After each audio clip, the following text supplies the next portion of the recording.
Le Seigneur soit avec vous.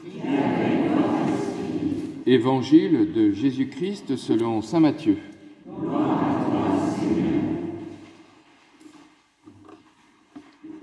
En ce temps-là, Jésus disait à ses apôtres : « Celui qui aime son père ou sa mère plus que moi n'est pas digne de moi.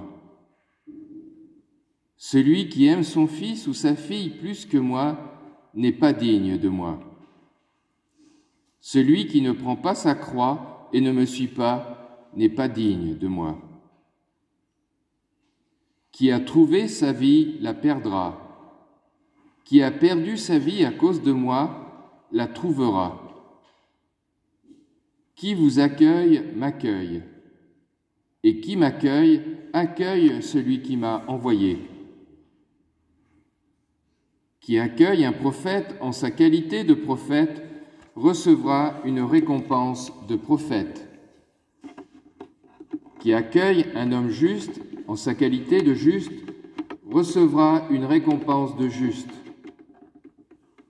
Et celui qui donnera à boire même un simple verre d'eau fraîche à l'un de ses petits en sa qualité de disciple, amen, je vous le dis, non, il ne perdra pas sa récompense. »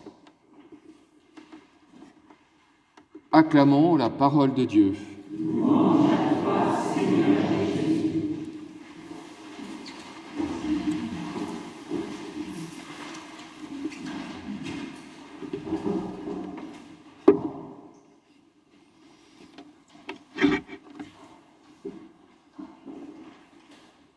Il y a quelques années, vous savez que les évangiles, ça tourne tous les 3 ans. Donc 2023, 2020, 2017, on a cet évangile. Donc j'étais amené à commenter cet évangile à l'église Saint-André, d'Angoulême, il y a 6 ans. Et quand je suis entré dans l'église, quelqu'un m'a dit « Oh ben, cet évangile-là, je ne préfère pas l'entendre. » Donc quelqu'un qui avait lu l'évangile avant de rejoindre l'église et qui dit « Oh non, je n'aime pas du tout cet évangile. Il est trop dur. » Alors, peut-être, oui, il y a des paroles qui peuvent nous sembler très difficiles à digérer, à avaler.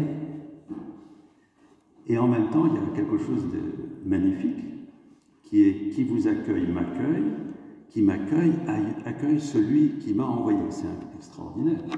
Pensez que quand un disciple de Jésus est accueilli, c'est le Père lui-même qui est accueilli. Donc, vous y pensez à ça?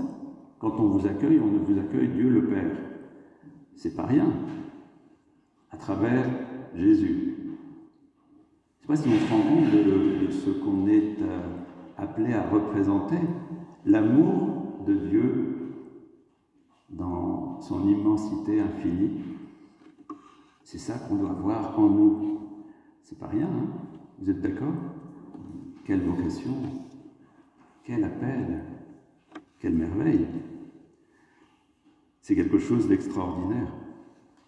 Alors comment nous, pauvres, pécheurs, limités, peut-être fatigués, on peut être la présence de Dieu dans le monde? Évidemment, il y a d'autres formes de présence de Dieu, dans les pauvres. Dieu est présent dans les pauvres, il le dit à Matthieu 25. À chaque fois que vous avez visité quelqu'un qui était malade, quelqu'un qui était en prison, vêtu quelqu'un qui était nu, c'est moi que vous avez rencontré. Mais il est aussi présent dans ses disciples, que nous sommes. Et nous sommes appelés, c'est quelque chose d'incroyable, d'être à la fois la présence de Dieu dans le monde et de continuer la mission même du Christ. Il nous a remis sa mission entre les mains pour que le monde change. Pour que le monde change. J'espère que ça vous fait quelque chose d'avoir un tel trésor entre les mains. Nous sommes les représentants, les tenants-lieux de Jésus dans ce monde, parce que le Christ habite en nous et que l'amour de Dieu, le Père, habite en nous et que l'Esprit Saint habite en nous. Alors personnellement et aussi communautairement, nous avons à être un signe pour le monde, un signe de la présence de Dieu. Devenir pour le Christ une humanité de surcroît, c'était une sainte Élisabeth de la Trinité qui avait repris cette phrase qu'elle avait entendue, devenir une humanité de surcroît. Au cœur de tout ce que nous sommes appelés à vivre. Alors ça ne peut nous paraître impossible si on fait un pas de foi. On a à faire un pas de confiance pour que vraiment le Seigneur puisse s'incarner en nous à travers ce que nous sommes. Pas rêver ce que nous sommes, avec des qualités, avec des défauts, avec des limites, mais c'est au cœur de tout ça que le Seigneur veut venir habiter pour rayonner.